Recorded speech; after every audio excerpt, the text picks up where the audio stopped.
We will see. So, last but not least, what do you got for us, Tristan? Well, we know that KTM and the PR Mobility Group is a raging dumpster fire right now. Um,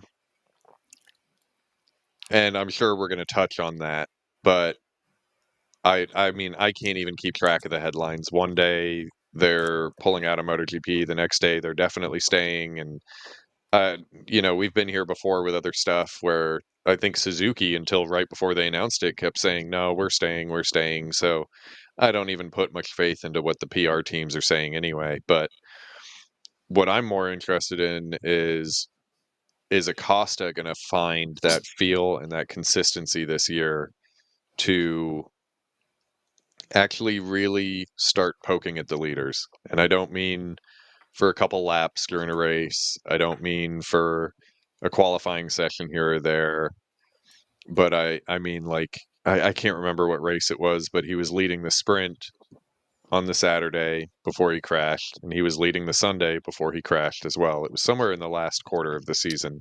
I want to say that's And Masano, I think. okay. I'll have to Yeah, look that at sounds about right.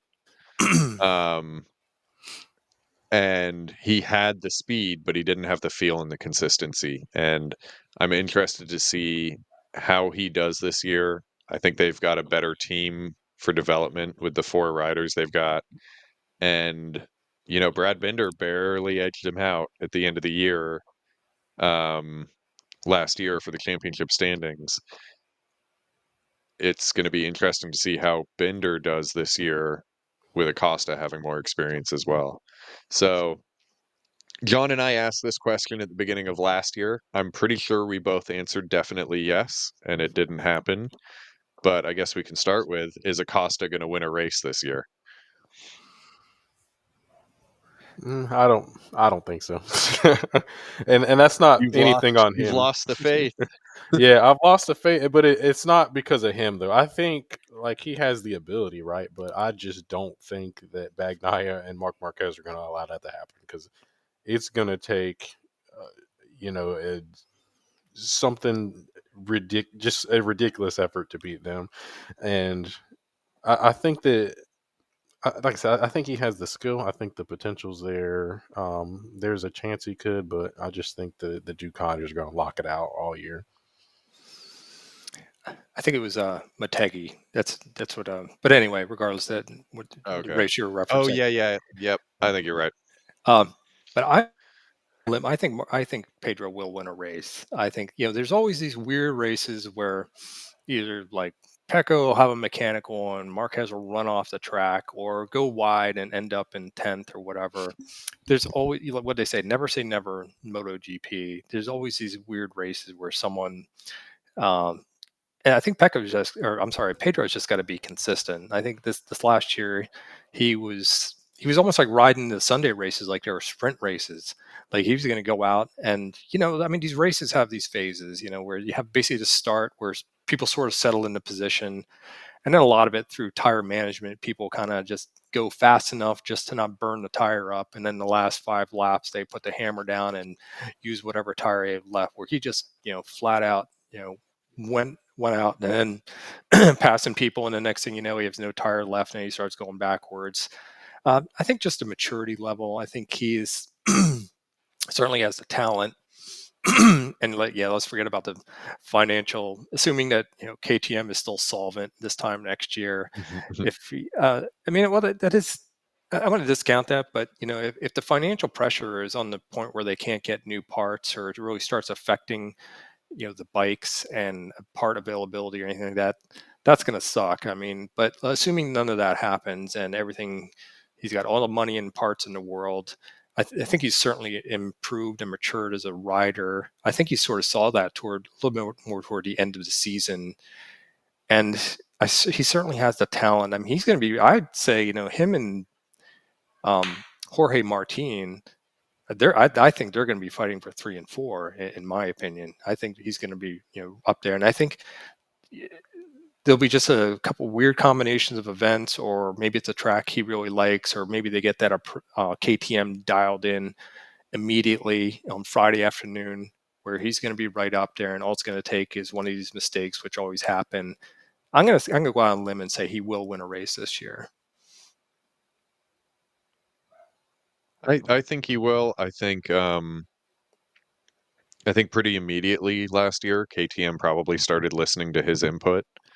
I think I think his input in the development of the bike, even last year, was basically like he was an A rider. Um, him and Binder were so close, but Binder's been doing this a while, and Acosta comes in here and almost beats him in the championship first year.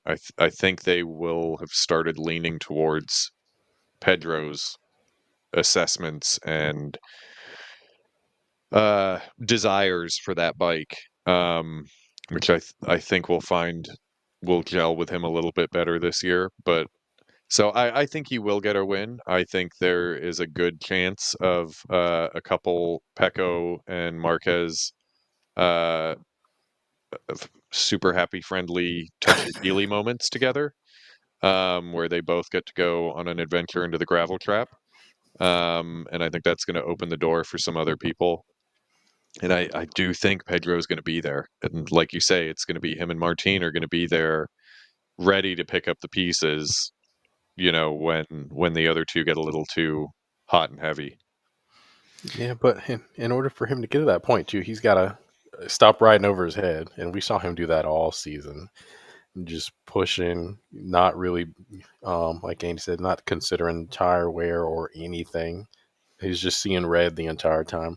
So his results are definitely going to be dependent on whether he can kind of chill out and start to think about the race from that more mature perspective and take his time and sort of build up to pace, or if he just continues to go out there, do what he did last season and push, push, push until he crashes. But you're crashing out of top 5, top 10 places. I mean, if he can get that under control, he's definitely going to be a threat to anybody that's not on a red bike.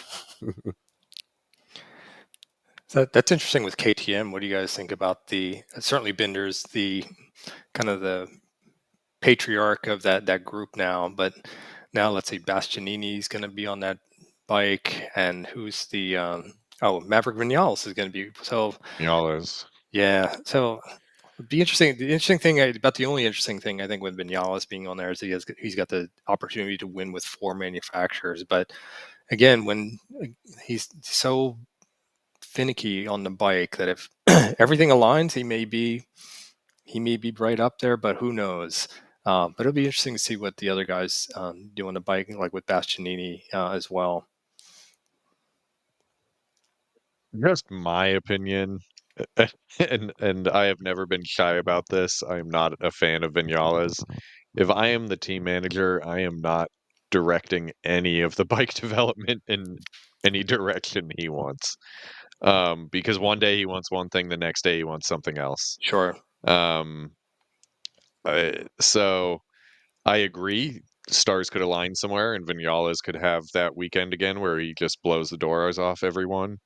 Um, I think he got the only Sunday win all season that wasn't a Ducati. Yep. Um, Dakota. I mean, like yeah, so Marquez had that brake failure, but I think even if he had not had that brake failure, Vinales' pace, and he got pushed that race. He got in turn 1, he got pushed out way wide and ended up like in 12th or 13th or whatever. When he started marching through the field, he was unstoppable. And even if Marquez had kept the bike up, I mean, it would have been a great race. But I mean, his pace was just phenomenal. yeah, yeah. So th- with Vinales, that's totally possible that that happens again. But I don't think he's ever going to be a guy that you go and win the championship with. Um, so I don't think anyone's really going to be too hyper concerned about what direction he wants to go with things. But I think Bastianini is an interesting rider to have in your bike development program because he does this crazy thing where he comes on so strong at the end of a race and he somehow preserves tires in a way no one else can. Um, and at the end of last year, he started doing better at the beginning of races, so he was more in the conversation when he came on strong. So I think that's something that there's some valuable data there. Bender, he's got to be the most insane man ever on the brakes. I mean, it's like if you just turned on a race and didn't know how Bender rode, you would be convinced for like the first 10 laps watching him that he was going to crash in every heavy braking zone. The way he comes in just sideways and squirmy and just it looks insane. It's and I don't know how he makes front tires last at all riding like that, but they've built a good team. But like you say, do they have the money there? I mean, I think as a company they've made some really sketchy decisions. Um I don't know how much they spent on it, but I can't believe they ever bought the controlling share in MV Agusta. Um, that company they've been languishing since their inception, I think. I don't know that that company's ever had a year in the green. And they just keep getting shuffled around and it never seems to work out for anyone. So the the parts may not be there, the marketing may not be there, the development may not be there. So who knows? Next year the team may not be there. So it's gonna be tricky because I think as much as Acosta and Bender and stuff have the talent, they may not get much support. They may just be keeping face for now and kind of doing that, the dogs in a house that's on fire, just saying everything's okay. Yeah. How much? I mean, certainly. Well, yeah. There's a lot of things that touch with that. It's like how does a company go? What are they like €3 billion in debt? It's just like it's not like you wake up one morning and you're like, oh, look at my this bill that came in like in the mail. I mean, first you had to be $1 billion in debt, and then 2 billion to get the 3 billion. Yeah, So it shouldn't be any like. So I know it's crazy unless they get like a golden parachute from what they talk about one of these F1 drivers, yeah, Lewis Lewis Hamilton. Hamilton. He may come in. I mean, it may be a conglomerate of people just to maybe buoy up the name brand. But I mean, I think it would be just a shame if they folded like Suzuki did, just be in terms of just having that variety on the grid. I mean, I still don't understand why Suzuki. I mean, they had a decent bike that they developed, and they were certainly. I mean, they were winning races with that bike, um, and I don't want to see KTM go just to have.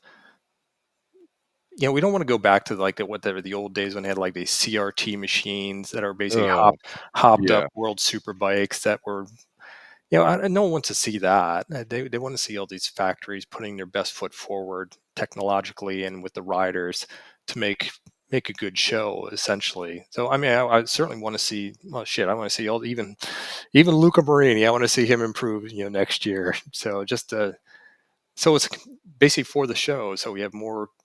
Again, if you want to watch that 2015 season, awesome season from in terms of just you look at that some of these races and then you look at these races where you have two or three people, two or three riders at the front. It's just such a different show.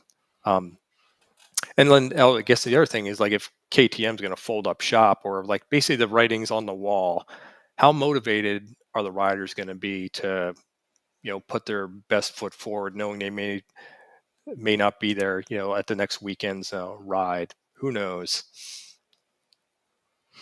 Yeah, I mean it can go any which way with KTM at this point, and hopefully it does work out for them, and especially for the riders too. I mean, what they it looks like they just went and spent all their money on riders, right? It's like, well, we spent it all. I mean, getting this loaded. I mean, they get this loaded squad of riders, and then we hear this that well, they might be shutting down shop completely, but then we hear them put out, well, we're bankrupt, but then we're gonna cut costs here, and we're gonna prioritize the racing program, and yeah, they're just all over the place right now, and I could definitely see that getting into the head of the riders. But it'd be a shame because I think KTM is one of the few brands that we have not seen what that bike is truly capable of yet.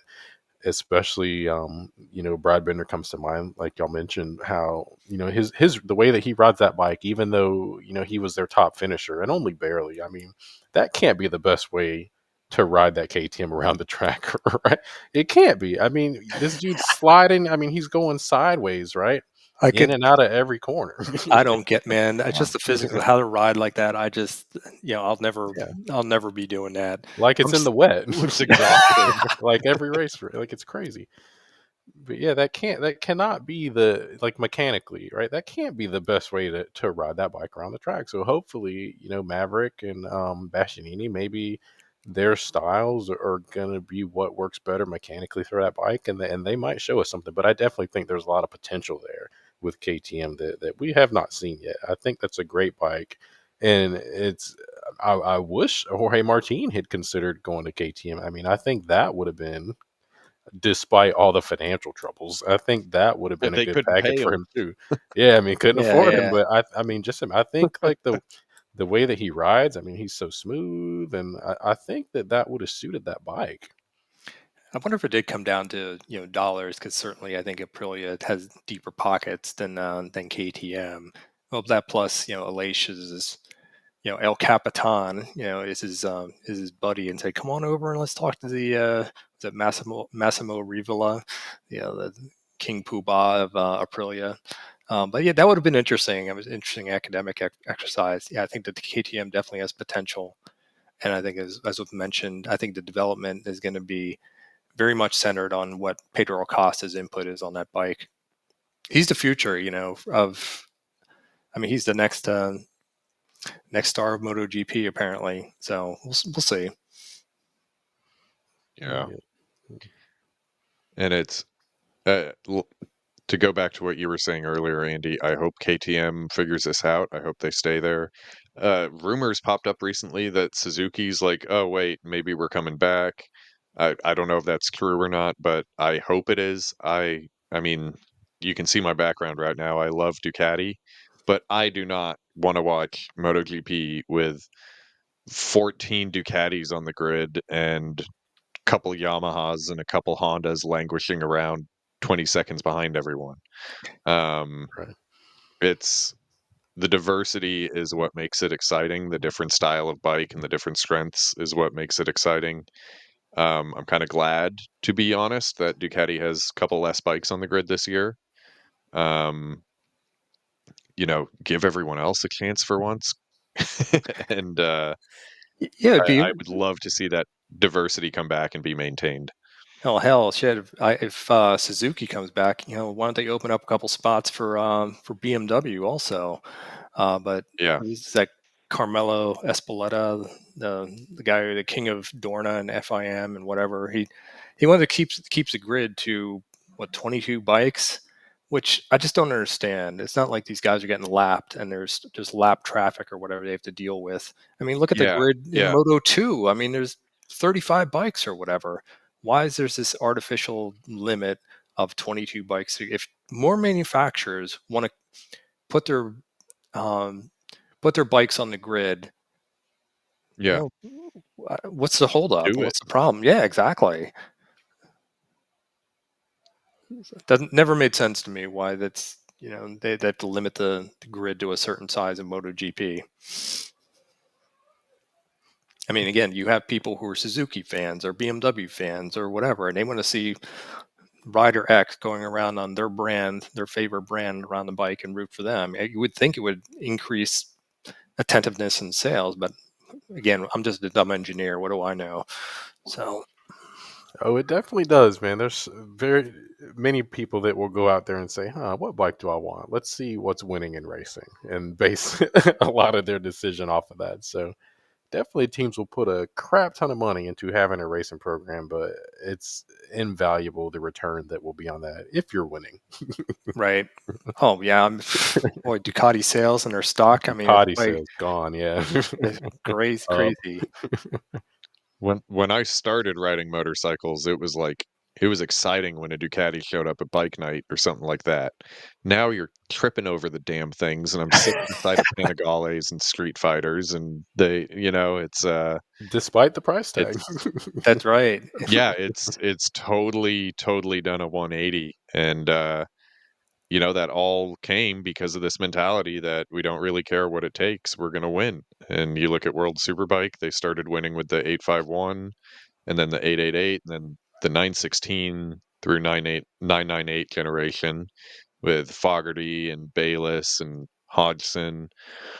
And then, even though no one liked them and no one bought them at the time, the 740 or the 999 was their actual most successful World Superbike. It had the highest win ratio for races entered, and then they turned that into the MotoGP program. And look what they're doing now. I mean, it's almost a perfect season on Sundays as a manufacturer. Yep.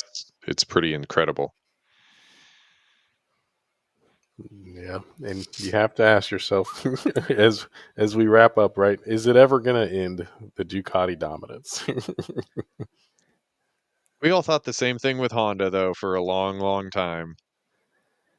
Well, they're going to reshuffle the deck when they have these new rule changes in 27, I believe, where they're going to restrict the aero and no more ride height devices and lower the CCs, and that's going to that's really going to be interesting. I mean, shit. I mean, some of these teams like Yamaha and Honda, they should start putting. They should just put 850 bikes on the grid and start that development today. So Yeah, just Yeah, wrap it yeah. up. you might as well. I I, I mean, if think I think Yamaha's taken it very seriously, and they're really working on some stuff, because all that money they threw at Quattararo, they did not throw that money at him to keep him to maintain the status quo. They've got to be up to something. They've got to have some confidence in something that's coming. Um, so I have faith that we're gonna get a little more of that diversity with the manufacturers back here soon.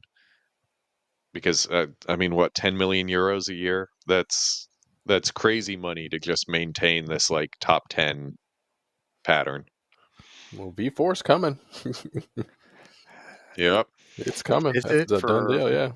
that'll be interesting if they going to stick with that for what 2 years, or I mean, Yeah. or are they going to try to roll that into the new 850cc platform? Who knows? But yeah, it's got to be really bad for well, shit. I mean, both Quattararo and Joy and Mir, they won the championship, and for them to be now at this place where they're lucky if they score points, that's got to be humbling. It's like, what am I doing this for? I mean, these guys want to win, just like everyone. Everyone on the grid wants to win. And if they can't, they don't have the tools to do it. Not through their ability, but through the two wheels that they're on. That's got to be rough.